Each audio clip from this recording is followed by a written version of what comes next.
Good evening. You will notice immediately that my format is very different tonight. I do have an open window over here, so you're going to hear some noise.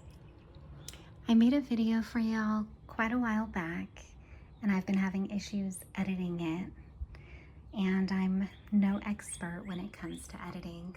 This is really just something I do as a hobby on the side when I have time, which isn't often. So tonight I had a minute. I figured I'd go over a few things I went over in my previous video, which I was not able to edit for you. This is going to be brief. I did remove the photos that I had here of my kids, and I replaced them with some of the books that I'll be talking about, as you can see here. This is my small little corner desk in my bedroom. So it is very bland, but it will have to do. So in my video that I tried to upload previously, I was mentioning a few books that I started reading all in one go, all in the same week. That was this one here, The Essential Writings of Ralph Waldo Emerson. As you can see, this is a very thick book.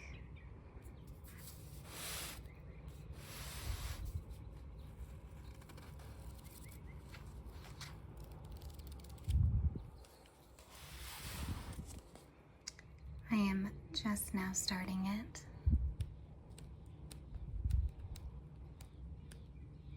If you don't count the introduction there. I did really like this introduction. I learned quite a bit about him that I wasn't aware of before.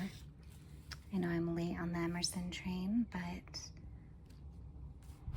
I'm glad I'm here now.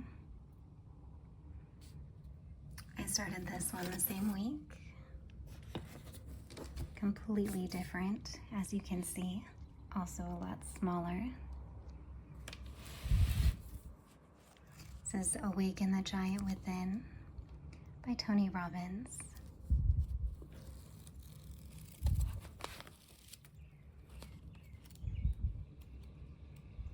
Still very early on in this one as well.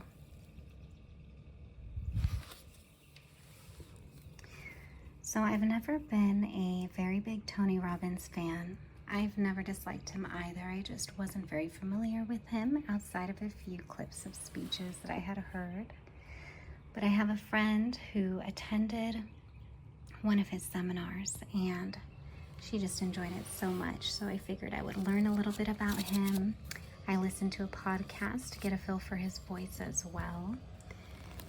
This book is pretty heavy-hitting, very intense, as you might imagine from him.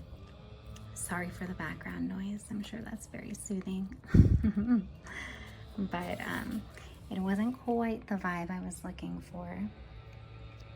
It's definitely good if you're in the motivational frame of mind. So I paused from that one, though I am looking forward to returning to it. I'm gonna close this window.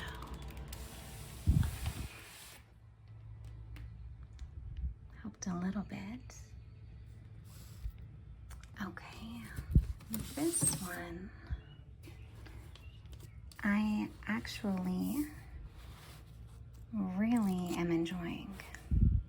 Still in the beginning of this one as well, but I'm further along than with the others.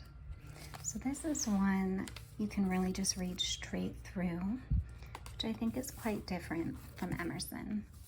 Emerson, I think, is fantastic for you to take your time with and really come back to when you're ready to just sit with an idea here and there and ruminate on them.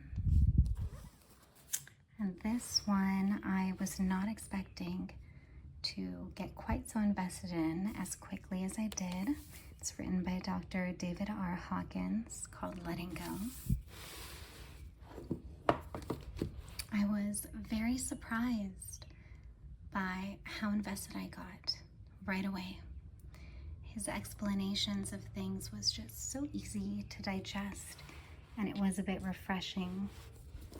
I was writing about releasing emotions in a way that I hadn't quite heard it structured, and I really enjoyed it. So I'm looking forward to finishing this one.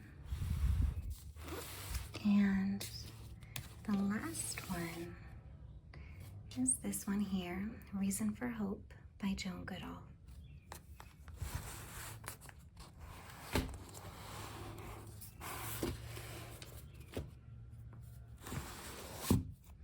This one I haven't started at all, but I found it for sale. As you can see here, it was only $2. That is not the correct price. It was marked down, so I just grabbed it. I thought it would be interesting to read her perspective on things. I have not started this one yet. So these aren't necessarily books that I'm saying I recommend based on my reading, since I haven't gotten far enough in any of them. But they are new ones I've started, and well, haven't quite started that one yet. And I'm sure y'all have heard of them, probably read them, at least some of them. I have not. I'd love to hear your thoughts on them.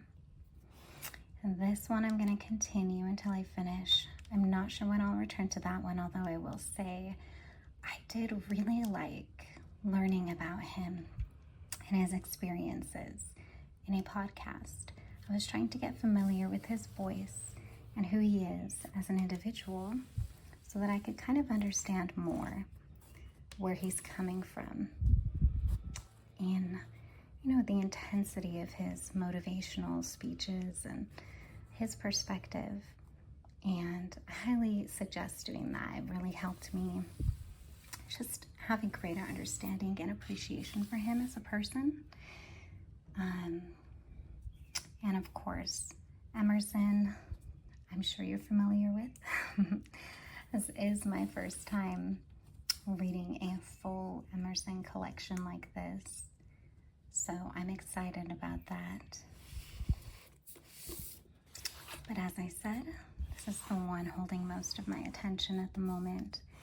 I was not expecting it to speak to me in the way it is, and I'm very excited about it, just to take what I can apply from it and put it into practice for myself. I do have this one as well, which I read pretty quickly. I thought I would mention it because there are just so many great quotes in here. And since my editing isn't working, I won't be reading any of the quotes, but perhaps another time. I'm going to keep this video brief because, as I said, this format is not what I would usually do.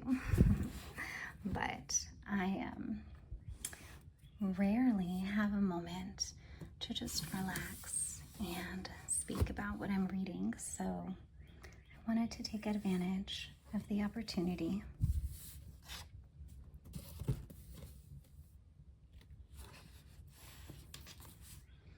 See if I can do this with one hand.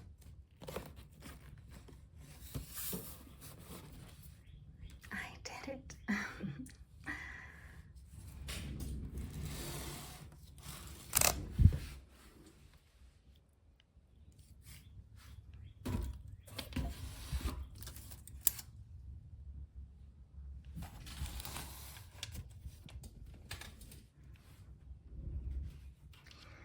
So I did get a request to do a guided meditation video, and I'm going to do that as well, but I've never tried guiding meditation before, although I do like to participate in those videos, and I do meditate often.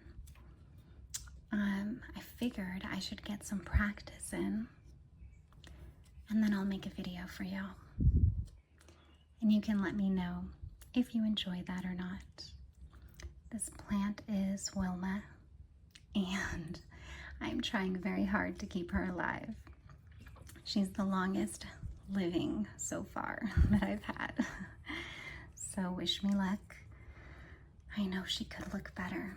I'm sorry. Between my kids, my cats, and my dog. You know, she gets put on the back burner, but I'm trying. All right, I hope you all enjoy the rest of your evening. And I will be back when I'm back.